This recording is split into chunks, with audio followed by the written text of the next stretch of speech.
Okay, so now we're looking at cattle of the sun god. So this is the big moment, right?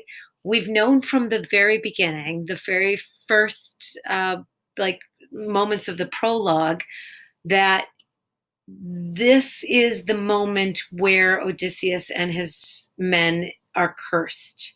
That they make the wrong choice. We know because the prologue has told us that they are going to choose to eat the cattle of the sun god. If we go all the way back to the prologue, we know this. And we talked about this a little bit in class as a preview to Cattle of the Sun God. But right now, we're going to take a look at it in general and find out what happens. So this happens right after Odysseus and his men are able to get by Charybdis and Scylla. And so we're moving toward the cattle of the sun god. Let's read it together. In the small hours of the third watch, when stars that shone out in the first dusk of evening had gone down to their setting, a giant wind blew from heaven, and clouds driven by Zeus shrouded land and sea in a night of storm. So, just as dawn with fingertips of rose, there we have an epithet, dawn with fingertips of rose. Homer uses this a lot, fingertips of rose. We've read that before. Touched the windy world, we dragged our ship to cover in a grotto, a sea cave where nymphs had chairs of rock and sanded floors. I mustered all the crew and said, Old shipmates, our stores are in the ship's hold, food and drink. The cattle here are not for our provision, or we pay dearly for it. Fierce the god is who cherishes these heifers and these sheep, Helios, and no man avoids his eye. All right, so it doesn't tell us that they've landed on the island of Helios. It doesn't tell us, Homer doesn't tell us that these cows belong to them. It doesn't describe that or anything like that. We learn this from Odysseus, that they are on the island of the Lord of the Sun, and that there's cows and sheep and things like that that everybody is not supposed to touch. So here we are. We're there on the island. He says to his men, we've got things in the ship's hold. There's food and drink. Eat that. Don't touch the cattle. Okay? So let's see what the men say. To this, my fighters nodded yes. But now, we had a month of onshore gales blowing day in, day out, south winds or south by east. Okay, onshore gales. What you have to understand about ship faring is this. If this is my island right here, this is my island, and the winds come in and are onshore winds, it means the winds are coming in from the sea and hitting the shore. It means that if you operate by sailboat or oars or something like that, like manpower, not motorboat, if you're operating like that and the winds come in and are hitting you, it's really hard for you to fight against the wind to get back out into the sea. So they land there, they're thinking it's just going to be overnight, but suddenly these storms come up and it's a month long of storms and wind hitting them where they can't leave the island. So what Odysseus tells them at the beginning, we have a lot of provisions in the ship. That's fine for a few days. But now it's been 28 days that they've been not being able to leave. Okay, so let's continue. Line 846. As long as bread and good red wine remained to keep the men up and appease their craving, they would not touch the cattle. But in the end, when all the barley in the ship was gone, hunger drove them to scour the wild shore with angling hooks for fishes and seafowl, whatever fell into their hands, and lean days wore their bellies thin. So they go fishing, they look for birds, they kill basically everything in sight except for the cattle that belonged to Lord Helios. The storms continued. So one day I withdrew to the interior to pray to the gods in solitude, for hope that one might show me some way of salvation. Slipping away, I struck across the island to a sheltered place, out of the driving gale. I washed my hands there and made supplication to the gods who own Olympus, all the gods. But they, for answer, only closed my eyes under slow drops of sleep. This is something we're going to talk about in class. What does this tell you about Greek culture? Greek culture, that Odysseus, first of all, decides he's going to leave his men alone and he's going to go pray inland. And what does it tell you? That the gods, rather than listening to him, make him fall asleep. We'll talk about that in class tomorrow. Now, on the shore, Eurylochus, this is one of his crewmates, made his insidious plea. Comrades, he said, you've gone through everything. Listen to what I say. All deaths are hateful to us, mortal wretches, but famine is the most pitiful, the worst end that a man can come to. Will you fight it? Come, we'll cut out the noblest of these cattle for a sacrifice to the gods who own the sky.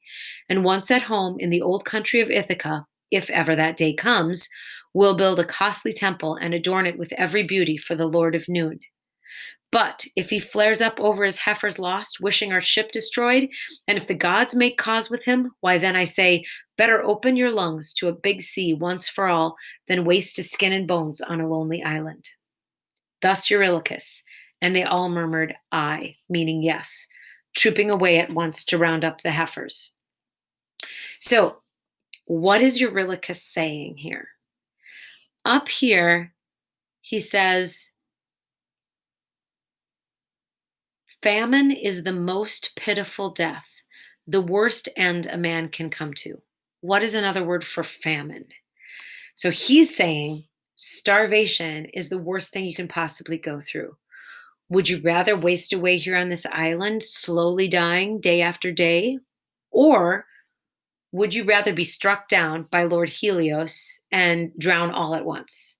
And he's saying, let's just eat while we can, basically, and take chances that Lord Helios isn't going to actually attack us. Okay, and then everybody says aye, meaning yes, and they go up to get the cattle. Now that day, tranquil cattle with broad brows were gazing near, and soon the men drew up around their chosen beasts in ceremony. They plucked the leaves that shone on a tall oak, having no barley meal to strew the victims, performed the prayers and ritual, knifed the kine are cattle, and flayed each carcass, cutting thigh bones free to wrap in double folds of fat. These offerings with strips of meat were laid upon the fire. Then, as they had no wine, they made libation with clear spring water, broiling the entrails first. And when the bones were burnt and tripes shared, they spitted the carved meat. So they're making sacrifices to the gods. In this time period, they did in Greek times is they would give the choicest of every meal to the gods. And they believed that if they burned that meal and the smoke would rise to Olympus, the gods would be able to taste their meal and would give them like favor. Right? So that's what they do first. And then they're getting ready to eat because they're so hungry. Meanwhile, across the island, just then my slumber left me in a rush. My eyes opened and I went down the seaward path. No sooner had I caught sight of our black hull than savory odors of burnt fat eddied around me. Grief took hold of me and I cried aloud, O Father Zeus and gods in bliss forever. That's another epithet. Gods in bliss forever. Father Zeus. You made me sleep away this day of mischief. O cruel drowsing in the evil hour. Here they sat, and a great work they contrived. Lampetia, and if we look off to the side here, Lampetia is a nymph who is a messenger of the gods.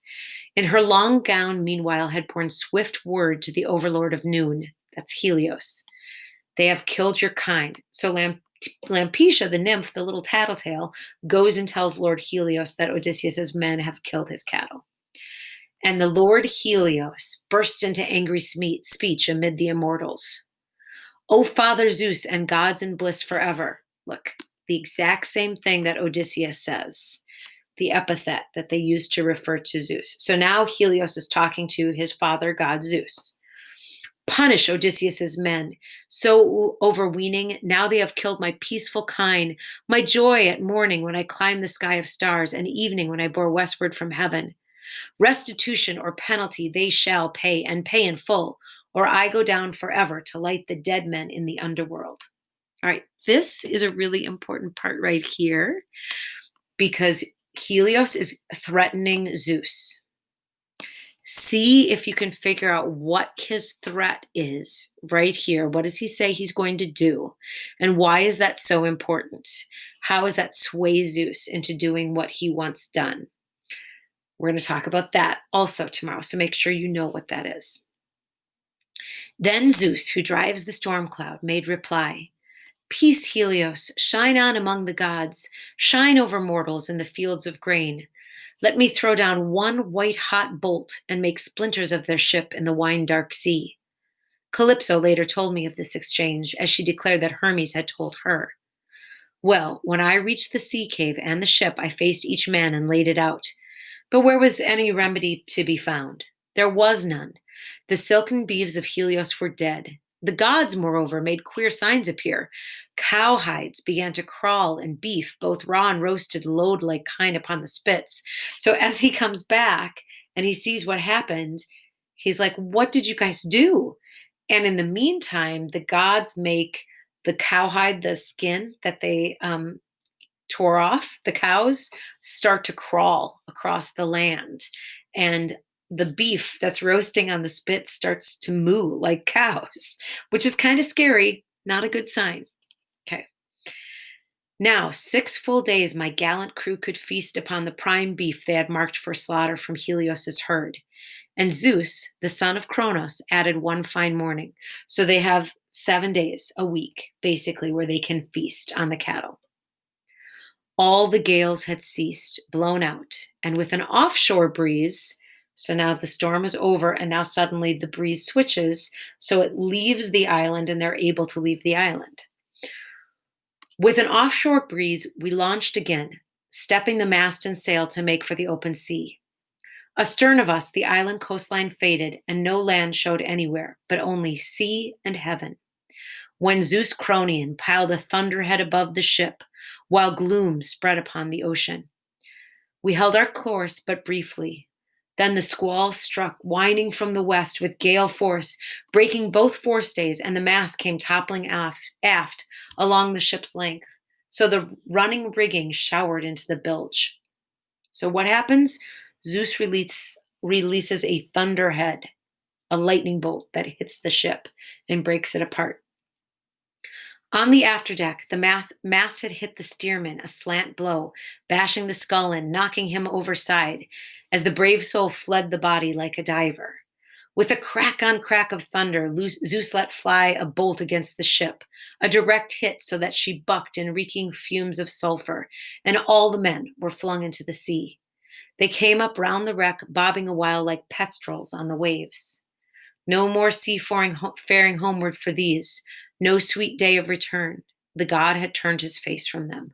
So all of his men end up dumped into the sea, just as was foretold. Now here's Odysseus all by himself. I clambered fore and aft my hulk until a comber split her, keel from ribs, and the big timber floated free. The mast too broke away. A backstay floated dangling from it, stout rawhide rope, and I used this for lashing mast and keel together. These I straddled, riding the frightful storm. So Odysseus is managing to scrape together some lumber from the ship, and he pulls together this lumber and he kind of rides on it like a raft. Nor had I yet seen the worst of it, for now the west wind dropped and a southeast gale came on. One more twist of the knife taking me north again, straight for Charybdis. So now he's headed back toward that whirlpool. It's crazy, the poor guy. All that night I drifted, and in the sunrise, sure enough, I lay off Scylla Mountain and Charybdis Deep. There, as the whirlpool drank the tide, a billow tossed me, and I sprang for the great fig tree, catching on like a bat under a bough. Nowhere had I to stand, no way of climbing, the Britain bowl being far below, and far above my head the branches and their leaves massed, overshadowing Charybdis pool. So now he's managed to hang on to a bough of an olive tree, and he's like gripped there. He says, like a bat under a bough, holding on above Charybdis, the whirlpool, as it's trying to suck him in. But I clung grimly, thinking my mast and keel would come back to the surface when she spouted. And how long with what desire I waited, till at the twilight hour, when one who hears and judges pleas in the marketplace all day between contentious men goes home to supper, the long poles at last reared from the sea.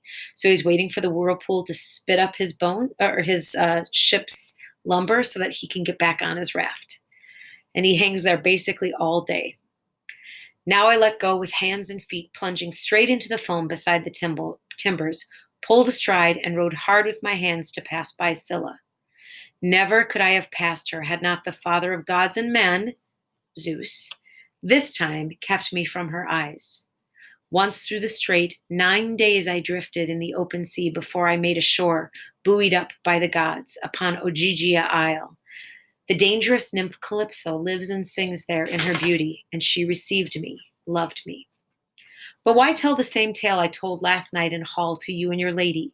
Those adventures made a long evening, and I do not hold with tiresome repetition of a story. So here we find out Odysseus how he survives. He ends up on Calypso's island. And remember, at the very beginning of the story, that's Calypso has released him and let him go. We'll talk about that a little bit more in class and talk about how Odysseus survives alone and how this shows him as a Greek hero because he has done things that no other man has been able to do. Okay, hope that helped you understanding Cattle of the Sun God. We'll talk about this in class when next we meet. Take care. Don't get swallowed by any whirlpools, okay?